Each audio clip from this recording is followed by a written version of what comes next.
Welcome to another Founder Wisdom podcast. We have Dotun Oyinlade with us today. He's co-founder at Foodgital, a business that is accelerating the process to farm to table. Targets restaurants and his business is building in Africa. So we're gonna talk about the African market there and how he's potentially trying to be the next Uber Eats in a couple of years. Who knows? Dotun, welcome to the pod. Tell me a bit more about yourself and what you're up to nowadays. Yeah, thank you very much, Charles. My name is Dotso, a co-founder at Foodgital, and what I've been up to, looking for how we can use AI to digitalize African food ecosystem. Right. And how did you get that idea at first? Tell me a bit more about your background and how you decided that Food Digital was the right business for you. Yeah, thank you very much. I met my co-founders where we were working together in 2017, where we were able to come up with, together to work with brands, to help them to build websites, software solution, run market, data marketing and branding. Then we worked together for some couple of years, about 2 years. Then in 2020, COVID-19 hit, and when COVID-19 hit, a lot of businesses were limited from coming outside. Everybody was locked down. There was lockdown everywhere. So we realized the fact that only the food business were allowed to operate, security officers, security agency, its practitioners. So we saw the big opportunity in that space. We did a promo for people to come and get 50% discounts for food business owners to get 50% discounts websites so they can sell directly during the pandemic. So before the pandemic, there was only a very big player in the market. Then after the pandemic, people started wanting to have their own website to sell. So we saw an opportunity there. And since then, it's been a very interesting experience. And entrepreneurship, I guess, is not the most common space in Africa in the tech sector, right? Like, why are did you decided to start a business in that space while most of your peers may have gotten jobs instead? Yeah. Thank you very much. I'm always about impact. I'm always about impact and focus and being able to impact business. And I also have a business entrepreneur background. While I was in secondary school, I've tried to make sure that I earn some few money. So I've seen how it is when you can have your own freedom.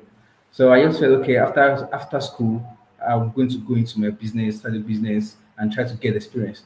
So then going to business after working for some couple of doing internships, a couple of places, and I decided to start up when I met my co-founders, and I realized the fact that in fact working for somebody is better than being your own boss because the more you're your own boss, you're working for a lot of people. So yeah, it's been very interesting, and also the support from our family and friends has also helped us in this journey. Right. And tell me about the revenues of the company. Have like 300 clients so far. Are you afloat with the company? Is it like say self-sustainable? Yes. So currently, we've not raised any asset capital. We've been working with friends and family rounds, and it's been very. In fact, when we launched in 2023, but we've been able to build the business in a way that we are able to self run. We are able to be able to understand the main point, main problem in the ecosystem. What is the main issue? Remember, I said we started as an online marketplace where people can just come and get access to the website and be able to sell directly to the customer. So we realized the fact that that was quite expensive for us to run. You have to do a lot of money, the logistics, the bottlenecks that are there. So we decided to look inward. How can we provide more value? Because if we don't have capital, then we have to think about how can you self-sustain the business. So it helps us to look at what is the main problem of these business owners. Number one, realize the fact that there is sales. Sales is at the top of the funnel. The sales as the biggest problem. But behind that sales, realize the fact that some restaurants, after 2 to 3 years, despite being in a very heavy traffic, they close up, they run out of business. And the reason is because they lose a lot of money due to financial leakages, human error. And in Nigeria, we are still coming up when it comes to technology adoption. We are growing, but the gap is still there. So we saw the opportunity to being able to solve a solution that address financial leakages, not just sales for them. So that has helped us to be able to be profitable, provide more value to the business, and look for how we can be able to self-sustain. Right. And just so the audience can understand fully what you do, like this is your website here. So they enter their areas. That's a good way for them to sign up. They get a branded website. They get unlimited orders at 0% commission. They get the restaurant management app. So it's pretty much an all in one app. Do they also get signed up on like various food delivery apps? What are these food delivery apps in Nigeria?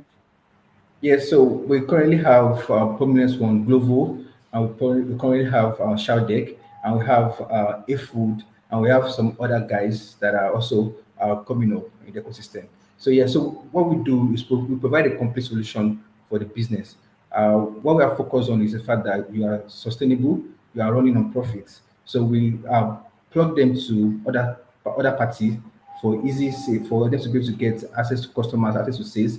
While on our hand, we make sure that the owner can track everything that's going on in the business, from inventory restocking to every transaction that happens in the business, working orders, and online payments. And you also have a terminal that you give them for payments. How does that work? Is it like white label too? Yes, yes, yes, yes. So we have a terminal. So talk about the terminal. Is When we started, we realized the fact that a lot of businesses what they use is yes, this is a terminal. Yeah. So what they use to record their POS is basically a big POS system where they can be able to hire somebody to do the work and everything. So and there's this terminal for payments too. So they use the terminal for payments, and there's a lot of solutions at the restaurant. When you go to a restaurant, you're probably interfacing with about 3 to 5 different solutions, different platforms. So we decided to bring everything together on the same place. So from recording on the big POS system to collecting money and to also connecting to driver can now be done on one single terminal at a very affordable price. And most of these merchants, they only take cash transactions normally. Yeah, so some of them take cash. So cash is for working orders because we are in a very economy that relies so much on cash. So majority of them just take cash, so, but some take online payments to transfer. Right.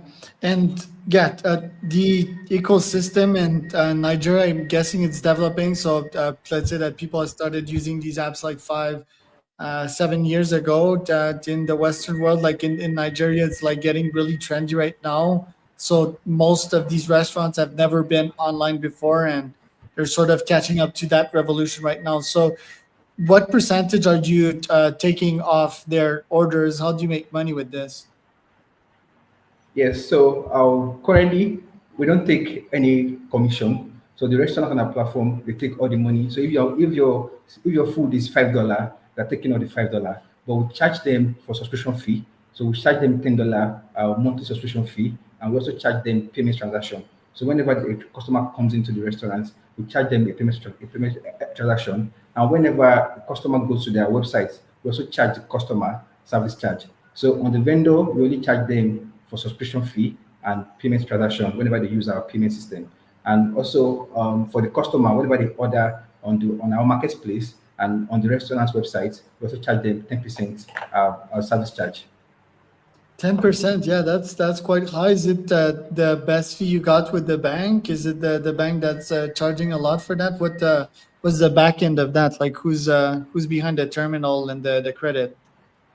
Yeah, so we are in partnership with Wave, and they've been able to enable us with the PDQ, with the terminal, and also we're also in partnership with Food Hub. Food Hub is a big brand in UK, and yeah, so they've been able to help us with the whole infrastructure and everything. Yeah, so on the payments, for our platform, we make sure that the delivery fee is accessible. So for our platform, instead of you to go and spend excess delivery fee elsewhere, on our platform you get affordable delivery fee. So we use the service charge to cover for the delivery fee. Interesting. How do you get your new customers? Do you literally go door to door and try to sell them on the solution, or do you do online marketing as well? Yeah, so we host webinars. So we host a private webinar in our group. So we have a WhatsApp group where we bring all the restaurants together, and we host weekly webinars and monthly webinars to talk about how they can improve their sales. So from these webinars, we get customers that are ready to subscribe. So you can either subscribe for 3 months or you can subscribe for 6 months upfront. So once they are subscribing, we are moving them to the next stage of the funnel. So we equip them with the website, the POS, and everything, and they can start. Some just want to record the orders because they want to be able to know what is going on in the business, and why some want to be able to use the whole complete solution, connect to driver, then also be able to have their own website to make sales on their own end. And what's been challenging about building that business for you? Yeah, it's been a very big challenge. First is the area of infrastructure. So when we first started, like I said, the gap was there. A lot of customers first. Some of my friends that I reached out to that, oh, we're starting a food delivery business, and they're like, food delivery business? I can go out, go to the market and get my food, and I don't need a food delivery business. But thank God for other players that have come to the market and have been able to like educate people, bring accessibility to closer to the people. Yeah, so at first there was a big infrastructure gap, which made us build infrastructure, look deep into the business. Then now we are focused on financial leakage, which is to make sure that from the point of getting your food restock to making sales to the customer, the business owner is aware. There's full transparency, instant notification of everything that is going on in the business, even while some of them are not in the country, so they can easily manage and observe everything. So yeah, so business itself has been challenging. Business itself is a big battle, big challenge. So, but we are pushing, and yeah, we're taking it one step at a time. Right. And specifically in Nigeria, what's challenging about business building a business there? Are regulations tougher? Is it more chaotic? Like, what's the specific local challenge that you face, like building a business in Nigeria? Okay, so in Nigeria, everybody know every business is capital. So capital first, and after because you need capital for some basic infrastructure like internet connection, uh, like power supply, being able to grow the business, and also on the regulation, yeah, it can swing. So you need to be able to be on. You need to be able to know where the trend is going and be able to protect your business. So the regulation can swing from limitation on the business, a lot of things that you can do, a lot of way you can promote the business, a lot of ways, a lot of regulations that you need to have, a lot of license that you need to have. So once you complete that, then you're free to go. Business in Nigeria is not really that tough from a legal perspective, but running the business day to day, getting the customer is where you need to figure it out. And is Nigeria the fastest growing region in full Africa in terms of business? Is that where everything happens nowadays? Yes, yes, yes, yes, yes. Yes, I was talking to a potential partner in outside Nigeria, in Ghana, and she was like, one state in Nigeria is bigger than the whole of Ghana economy, and likewise other states in Africa. So Nigeria has its opportunity, its leverage, which is the young population. About 80% of the population are youth between the age of 25 below. So this gives us a very big opportunity for businesses to grow and boom for the next 10 years. And do you believe it's a ripe opportunity for an investor to invest in Nigerian startups, for example, via other regions in the world? Yes, yes, yes, yes, yes. Yeah, every business owner is looking for how to increase their money, how to be able to, increase their portfolio and everything. And apart from the fact that Nigeria has the talent and the opportunity, also the market is growing. So it is a very big advantage for people to come and make their stamp right now and being able to, grow with the market, and be people that are making impact, making the shifts. And why the biggest challenge is the inflation, and it's a global challenge. So I don't think inflation should limit you from taking the risk as an entrepreneur and getting the reward after. And tell me about the inflation challenge. Why does it happen and how does it affect you? Yes, yes, yes. So because the country majorly relies on oil, oil is our biggest revenue for the country. So, and if you look at the current global trend shifting from oil to renewable energy, so it's kind of affects the market dynamics, whereby the prices, inflation, everything is changing. But people are learning, people are adapting, and that is a bit about Nigerians. Interesting. Are you raising capital yourself or fully bootstrapped? Yeah, we are fully bootstrapped. We'll be fully bootstrapped, and we're looking forward to raise. But we're looking for the right investor. We've engaged with a couple of guys. In fact, we have good guys that have given us advice, good advice. So people that have been helping us to make sure that we make good decisions, we implement, we bring a good solution.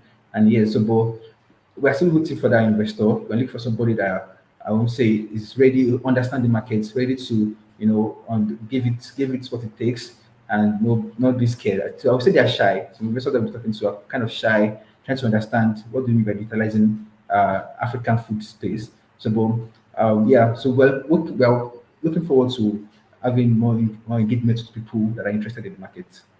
And your annual revenue right now, what does it look like? Yeah, so we currently process over $8,000 monthly in GMV, and we currently generate about $9,000 monthly revenue. 10,000 a month, you're saying, right? $9,000 monthly revenue. 9,000. Okay, got it. Yeah. And what's the profitability on that? Yeah, so we are profitable. We are 50% profitable. We take 50% of the transaction processed, and yeah, so we've been able to manage the business, sustain the business based on that profits. But to scale has been a challenge because that require more capacity, and that's why we've been able to just manage what we are, provide more value, and we are connect to the right investor. And for growth channels, are you investing in Facebook ads, for example? No. So we are not. We basically rely on organic growth. So we rely on. We have agents. We have guys that are on the streets to talk to these vendors. But we basically rely on organic growth, inbound growth. So we have a group. So we bring the vendors together in a WhatsApp group, and from the WhatsApp group, we share our materials that they can use to improve their business. So we want them to be able to self-rely, to be able to promote the business. So we realize the fact that a lot of business in Nigeria, not just restaurants, don't have the marketing capacity. They rather outsource. They rather outsource to the social manager. So, but what is sure whereby the business owner can easily do this, can have understanding, and that is where we are coming in. So, from the education, we can now easily onboard them. So that has been our strategy. What about referral schemes in which restaurant owners would talk to fellow restaurant owners and get them more involved? Yes, yes, yes. So we also get referral from other restaurants to be able to other restaurant owners refer their friends to join the group to be able to learn how they can promote their business, how they can run Facebook ads for their own business, and how they can also create out the menu, draft out the menu, and also be able to release promo during important periods. Got it. Well, Dotun, thank you for coming on today. Where can people find out more about you? Thank you very much. Thank you very much. They can find out more about you via your website, I guess, right? Foodgital.com, foodgital.com. Or they can find out your name, Dotun Oyinlade. So that was another CEO with